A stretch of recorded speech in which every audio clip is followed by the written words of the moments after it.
Vu tout ce qui se passe dans ce pays, je pense que si le président de l'Assemblée nationale venait à démissionner aujourd'hui, ça serait quand même dommage. À ce que je sache, il a été élu pour 4 ans. J'attends que ça s'achève. Ce qui est sûr, nous sommes venus, il n'y a pas d'ordre du jour d'abord, mais je ne sais pas ce qu'on va nous dire. Si le président venait de rendre sa démission, vous savez, dans ces derniers temps, nous les députés, on a trop de problèmes. Je ne peux pas comprendre que l'exécutif pousse un député de l'Assemblée nationale, celui-là même qui incarne l'institution de cette Assemblée, à démissionner. Non, maintenant parce que le président Ouattara l'a voulu, avec insistance. 5 janvier, le président m'a reçu à sa demande et a souhaité que je milite au sein du RHDP. J'ai même expliqué au président que j'ai suivi un homme qui s'appelle Alassane Ouattara pour 3 raisons. La première, c'est parce que l'émotion de l'ivoirité, l'homme de gauche que je suis, n'a jamais admis qu'on ségrègue ou qu'on discrimine les citoyens. La deuxième raison, c'est qu'il a vécu aux États-Unis depuis l'âge de 20 ans, comme il dit. Donc pour moi, il ne pouvait qu'être imprégné, imbibé des valeurs de la démocratie et des libertés. La troisième raison, c'est que c'est un technocrate. Il a fait un PhD en économie.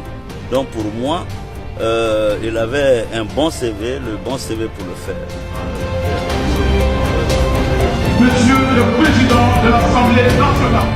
Il m'a dit, alors le congrès était très important et que si je ne me rendais pas au congrès, il serait contraint de me demander de rendre ma démission. Ce que j'ai acquiescé, sans hésitation d'ailleurs. Le 24 janvier, à nouveau le président me convoque. Il me demande à savoir si j'avais changé d'idée. Je lui ai dit non, monsieur le président, c'était tout réfléchi, je ne suis pas RHDP et que je ne comptais pas me rendre au congrès. Le président m'a dit bon, dans ces conditions, il faut que je rende ma démission. Je lui ai dit d'accord. Il ne restait que nous puissions nous mettre d'accord sur une date de démission. Après le congrès, le 27, je peux vous dire que le président m'a appelé en colère en me disant que j'avais fait une démission orale et que par conséquent, il m'enverrait des émissaires. Et ces émissaires sont arrivés chez moi, je dis bien, le 28 janvier à 17h30, qui m'ont envoyé une note et m'ont demandé de signer ma démission.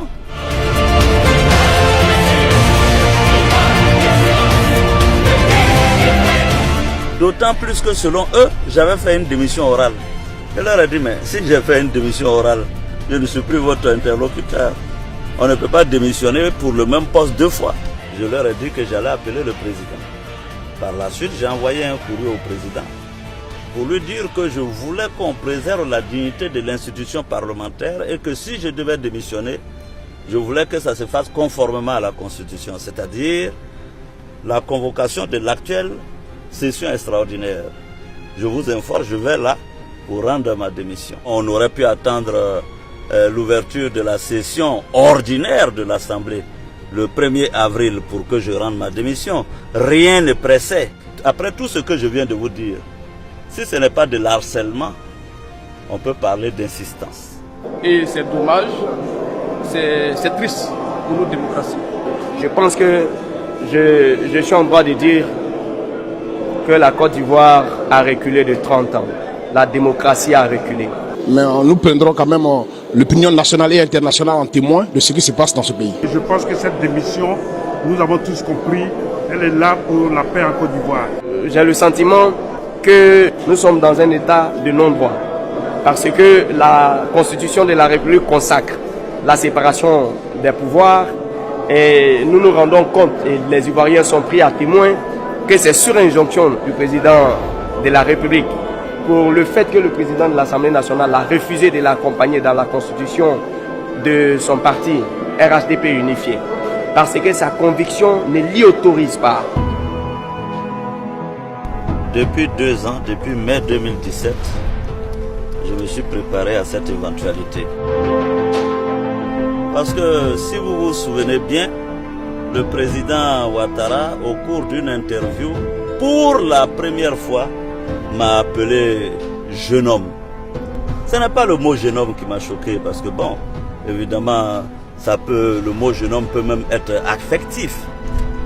Mais c'est la colère et la rage qui ont entouré le mot jeune homme. C'est ainsi que j'ai dit à mes collaborateurs, le monsieur que j'ai connu dans l'opposition, qui était charmeur, qui était élégant, qui était avec beaucoup de qualificatifs, aujourd'hui devenu président, n'était plus le même.